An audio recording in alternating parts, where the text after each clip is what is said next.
একটু ভেবে দেখুন, একটা পরিবারে স্বামী কিংবা স্ত্রী হঠাৎ করে অসুস্থ হয়ে পড়লেন। অবস্থা এতটাই খারাপ পর্যায়ে চলে যায় যে তিনি চলাফেরা করতে পারছেন না, কোনো নথিতে স্বাক্ষর করতে পারছেন না, কিছু বুঝতে পারছেন না, ব্যাংকে যেতে পারছেন না, মোবাইল ফোন ব্যবহার করতে পারছেন না, এমনকি বাক শক্তিও হারিয়েছেন। কিন্তু জীবন তো এখানেই থেমে থাকে না। সংসার খরচে তো আর লাগাম দেওয়া যায় না, ওষুধের খরচ বাড়তেই থাকে। এছাড়াও রয়েছে হাসপাতালের বিল, সন্তানের পড়াশোনার খরচ, ইএমআই, সব থেকে গুরুত্বপূর্ণ চিকিৎসার জন্য অর্থের প্রয়োজন। এই অবস্থায় স্বামী বা স্ত্রী কি করবেন, কোথায় যাবেন, কার কাছে সাহায্যের আর্জি জানাবেন? কারণ অসুস্থ ব্যক্তির ব্যাংকের জমানো কিছু অর্থ রয়েছে, কিন্তু তার অ্যাক্সেস করার অনুমতি অন্য কারো নেই। এই ধরনের ক্ষেত্রে সাধারণত দুটি উপায় মাথায় আসে। প্রথমত, ব্যাংকের অ্যাকাউন্টে যদি আপনার নাম নমিনি হিসাবে নথিভুক্ত থাকে। দ্বিতীয়ত, যদি স্বামী স্ত্রী দুজনেই জয়েন্ট অ্যাকাউন্ট হোল্ডার হন। কিন্তু নমিনি ব্যবস্থায় একটা বড় শর্ত রয়েছে। সাধারণত অ্যাকাউন্ট হোল্ডারের মৃত্যু ঘটলে সেই ক্ষেত্রেই নমিনি এই অ্যাকাউন্টে টাকা পয়সা তোলার অধিকারী হন। কিন্তু অ্যাকাউন্ট হোল্ডার যদি জীবিত থাকেন, তাহলে নমিনি কোনোভাবেই ওই অ্যাকাউন্ট থেকে হাজার প্রয়োজনেও টাকা পয়সা তুলতে পারেন না।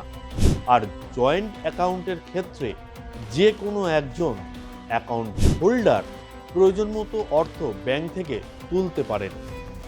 একটি বড় প্রশ্ন, অ্যাকাউন্টটা সিঙ্গেল এবং অ্যাকাউন্ট হোল্ডার এখনও জীবিত, কিন্তু তিনি মৃত্যুর সঙ্গে পাঞ্জা লড়ছেন। এই অবস্থায় নমিনি হিসাবে যিনি রয়েছেন, তিনি কি ওই অ্যাকাউন্ট থেকে অর্থ তুলতে পারবেন? বর্তমান সময়ের থেকে একটু পিছিয়ে যাওয়া যাক। করোনাকালে এই ধরনের বহু ঘটনা সামনে এসেছিল, যেখানে দেখা যায় অনেকে হাসপাতালে ভর্তি হয়েছেন, আইসিইউ, ভেন্টিলেশনেও ছিলেন অনেকে। হাসপাতাল প্রাঙ্গণে চিন্তাগ্রস্ত অবস্থায় এদিক ওদিক অর্থের জন্য দিগ্ভ্রান্তের মতো ছুটছিলেন তাদের পরিবার পরিজনেরা। অথচ সিঙ্গেল অ্যাকাউন্ট হওয়ায় ব্যাংকে জমানো কোনো অর্থই কোনো মতেই তারা তুলতে পারছিলেন না। এক্ষেত্রে মনে প্রশ্ন আসতে পারে, এটিএম তো ছিল, কিন্তু এটিএমের পিন যার কাছে রয়েছে তিনি তো হাসপাতালের বিছানায় শয্যাশায়ী, মৃত্যুর সঙ্গে লড়াই করছেন যেখানে, সেখানে কিভাবে এটিএম পিনের কথা পরিবারের সদস্যদের বলবেন? আবার কিছু উদাহরণ এমনও উঠে এসেছে যেখানে রোগী মৃত্যুর বহু পরে তার পরিবারের লোকজন ব্যাংক অ্যাকাউন্ট, এফডি, শেয়ার বাজারে ইনভেস্ট সম্পর্কে জানতে পারেন, কিন্তু সঠিক সময়ে সেই কথা না জানার ফলে চিকিৎসার সময় সেই অর্থ তুলতে পারা যায়নি। এক্ষেত্রে সমাধান কি? এই ধরনের অনেক প্রশ্নের মাঝে অন্ধ্রপ্রদেশের একটি মামলা সামনে এসেছে। 59 বছর বয়সী নাগাম্মা নামে এক মহিলাকে তার স্বামীর ব্যাংক অ্যাকাউন্ট অ্যাক্সেস করার ক্ষমতা দেওয়া হয়েছে। অন্ধ্রপ্রদেশের ওয়াইএসআর কডাপ্পা জেলার বাসিন্দা নাগাম্মা, তার স্বামীর বয়স 65 বছর।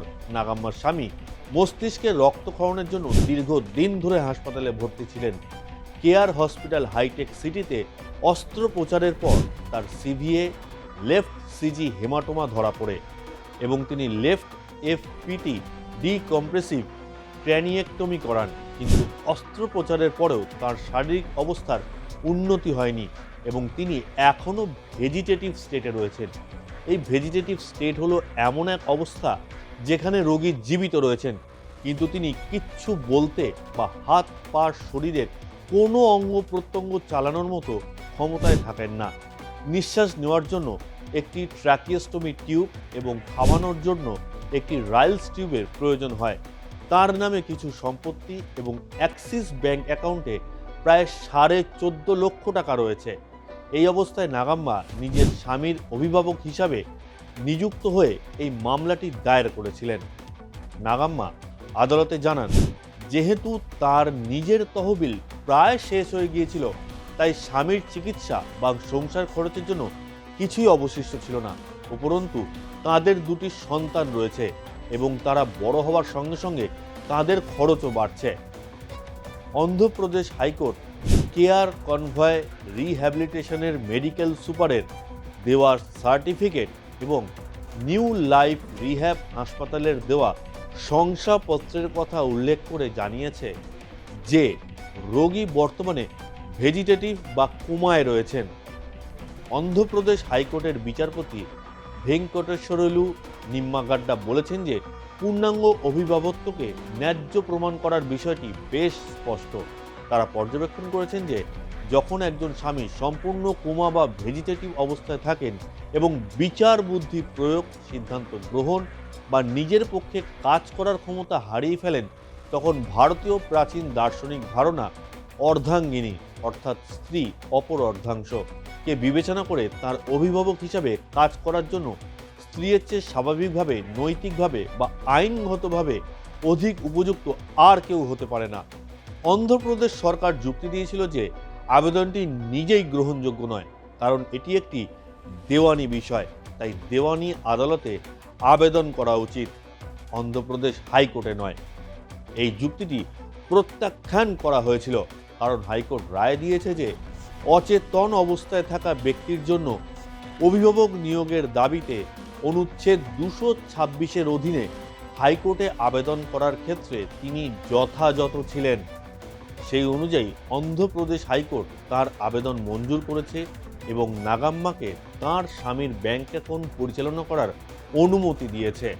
হাইকোর্ট তাকে আরও নির্দেশ দিয়েছে যে 1 বছরের জন্য অথবা অন্য কোনো বড় বা স্বাস্থ্যগত ঘটনা না ঘটা পর্যন্ত, এই দুটির মধ্যে যেটি কম, সেই সময় পর্যন্ত প্রতি 3 মাস অন্তর তাকে পাসবুক বা অ্যাকাউন্ট স্টেটমেন্ট জমা দিতে হবে।